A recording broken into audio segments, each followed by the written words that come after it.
চাওক মৌখিক পৰীক্ষা আমাৰ চৰকাৰে যেতিয়া পাতিছিল এই কথাটো লৈ পেলাই আমাৰ দিনত কোনো বিতৰ্ক হোৱা নাছিল। এইটো এটা পৰম্পৰাগত বুলিয়ে কওক, নীতিগত বুলি কওক, মৌখিক পৰীক্ষাবিলাক চলি আছিল।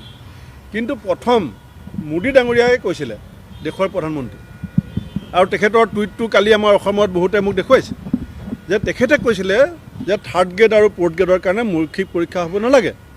আৰু সাংবাদিকে যেতিয়া সুধিছিলে যে মৌখিক পৰীক্ষা কিয় হ'ব নালাগে, তেতিয়া কৈছিলে যে ইয়াত 2 নম্বৰী হয়।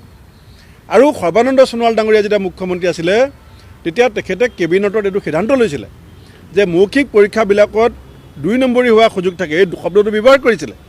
আৰু সেইকাৰণে সোণোৱাল ডাঙৰীয়াই 3rd গ্ৰেড আৰু 4th গ্ৰেডৰ কাৰণে মৌখিক পৰীক্ষাটো বন্ধ কৰাৰ এটা পোষকতা কৰি সিদ্ধান্ত গ্ৰহণ কৰিছিলে। এতিয়া আৰু আমাৰ বৰ্তমান অসমৰ মুখ্যমন্ত্ৰী হিমন্ত বিশ্ব শৰ্মা ডাঙৰীয়ায়ো আজি অলপ দিনৰ আগতে কৈছিলে যে কংগ্ৰেছৰ দিনত সব চাকৰিবিলাক 2 নম্বৰীকৈ হৈছিলে, চাকৰি সব। আৰু তেখেতৰ ঘৰত আমাৰ চৰকাৰৰ দিনত মাননীয় মুখ্যমন্ত্ৰী ডাঙৰীয়াৰ ঘৰতো তেখেতৰ দুগৰাকী ভাতৃয়ে আমাৰ চৰকাৰৰ দিনত চাকৰি পাইছিলে। আমি কেতিয়াও এই কথা বিশ্বাস নকৰোঁ যে আমাৰ দিনত চাকৰি 2 নম্বৰ হৈছিলে। কিন্তু তেখেতে কেনেকৈ ক'লে এজন মুখ্যমন্ত্ৰী হয়, কাৰণ তেখেত চৰকাৰত আছিলেও। তাৰমানে 2 নম্বৰী যদি হৈছিলে এতিয়া ভাইবাৰ জৰিয়তে হৈছিলে। যদি ভাইবাৰ জৰিয়তে 2 নম্বৰী হৈছিলে তেতিয়া ভাইবা তেখেতে পাতি পেলাই কেই নম্বৰী চাকৰি দিব বিচাৰিছে, এই কথাটো উত্তৰ মুখ্যমন্ত্ৰীয়ে দিব লাগিব। আৰু তেখেতে কাক কণ্ট্ৰেডিক্ট কৰিছে, আমাক কৰা নাই। 3rd গ্ৰেড 4th গ্ৰেডত ভাইবা থাকিব নালাগে বুলি কংগ্ৰেছে কেতিয়াও কোৱা নাছিল, মোদী ডাঙৰীয়াই কৈছিলে, সোণোৱাল ডাঙৰীয়াই কৈছে। এতিয়া বহু প্ৰাৰ্থীয়ে কালিৰ পৰা মোলৈ ফোন কৰিছে যে ছাৰ আমি ইমান কষ্ট কৰি পৰীক্ষা দিলোঁ, আমি পাছ কৰিছোঁ, আমাৰ ভৱিষ্যত কি হ'ব? কাৰণ এতিয়াতো বিজেপি MLA-বিলাকে লিষ্ট বনাব।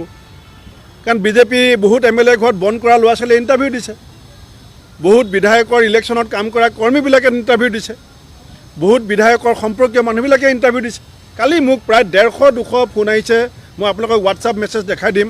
তেওঁলোক এতিয়া শংকিত। কালি বহুত আমাৰ যিসকল এপিয়াৰ হৈছিলে, যিসকল পাছ কৰিছে, তেওঁলোকে মোক কৈছে যে আমিতো ভবা নাছিলোঁ ভাইবা হ'ব বুলি।